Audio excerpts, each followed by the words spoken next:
So I'm incredibly lucky to be standing here today with Baba Shiv from Stanford University. He is also the lead professor here at the Startup Executive Academy. So Baba, what made you decide to join Andreas in starting this academy here in Europe?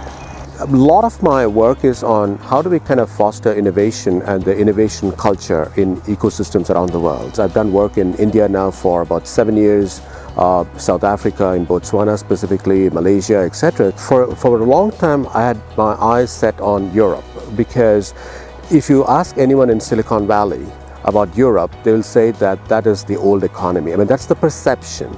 It is not the reality. Having traveled in Europe quite extensively, it's not. There's a lot of startups coming out from this region. Andreas had attended a program at Stanford, and I was teaching in the program, and so Andreas got so inspired, and he kind of said, you know what, this is what I've been thinking about, to set up an innovation center, and I've also been thinking about doing work in Europe.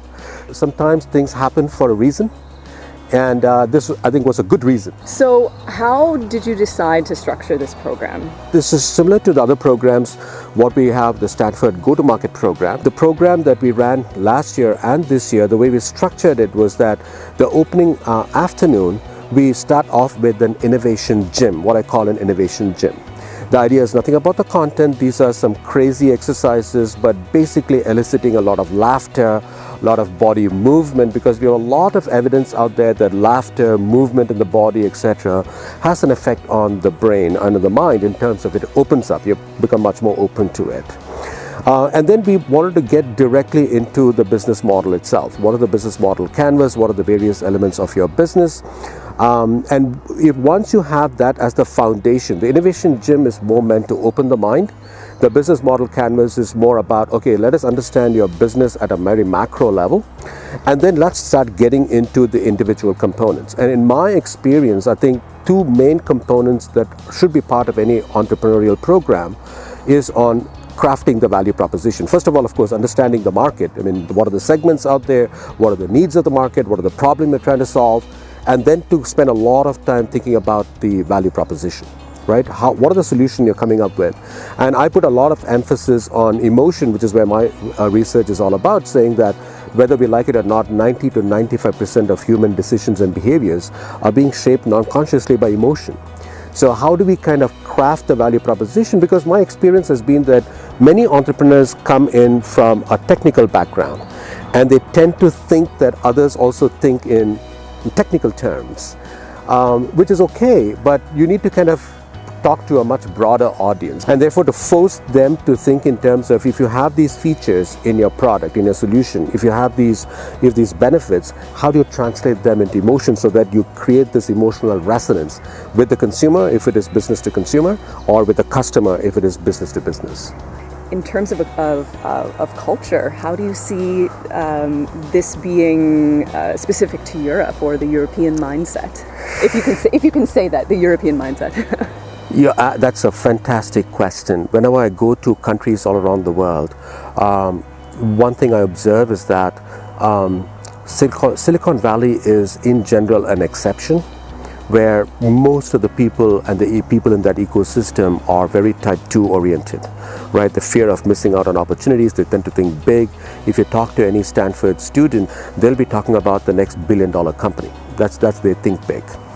So one of the questions that I had was, is there something to do with the culture of each country, where some countries are a lot more risk averse, less tolerant towards failure, etc., and that turns out to be the right assumption. Culture is all about norms and values, social norms and values. What is appropriate to do, what is inappropriate to do. And it pervades the thing through parents, through friends, through thing, etc. How do you reshape those norms and values? And in my mind, the most effective way is set up examples of exemplars of people who have broken the mold, and now they become aspirational. So in every country that I've seen where the acceleration, today India is far ahead of many of the countries, same thing with China as well, because they have a lot of examples of companies that started the thing, instead of using the traditional working for a bank, etc., they started a company, and from there emerged the Flipkarts of the world. And now the other younger kids are saying, wait a second, I can become like that as well. The parents are observing that as well and saying, wait a second, I mean, if that parent's kid can become a billionaire, So can mine. So can mine. I mean, why can't my kid become a billionaire as well? So you begin to see, and for me, Europe is very similar. It's no different than how India was a few years ago. In general, and I'm being a bit kind of general out here because there are regions in Europe which is extremely entrepreneurial. I've seen this in Berlin, for example, in Germany. You see that in Salzburg. You see this in like Poland. You see it in some pockets out there. But generally, the culture here is one where if you fail, you have failed for life. Yes. Yes. I mean, that is the basic kind of thing. I can't touch. And sometimes in some countries, you even have regulations that says that if you start a business and you fail, you cannot start another business for a year. Exactly. I mean, that is built into the culture. My whole goal of doing this, how do we create these exemplars, the next billion-dollar company, the next unicorns in Europe, that will now inspire the next generation and the culture of the place to say that, no, I mean, we want to have all these unicorns out there. We want to have the big companies. So, Baba, what is your vision for Europe through the sea? So that's a great question. So my vision here is that we are able to create for each cohort. So we started last year, we had around 20 in each of these cohorts, carefully curated, selected by Andreas. We don't get any kind of startup out here. They're pre-selected out here.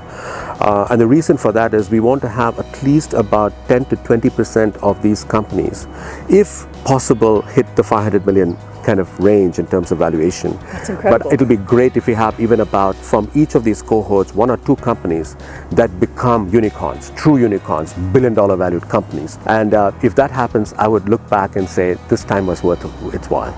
I hope that we find these unicorns. I think so. Or we build these unicorns. Build these unicorns together. Exactly. So thank you so much. This was an incredible pleasure. Thank you. Thank you very much.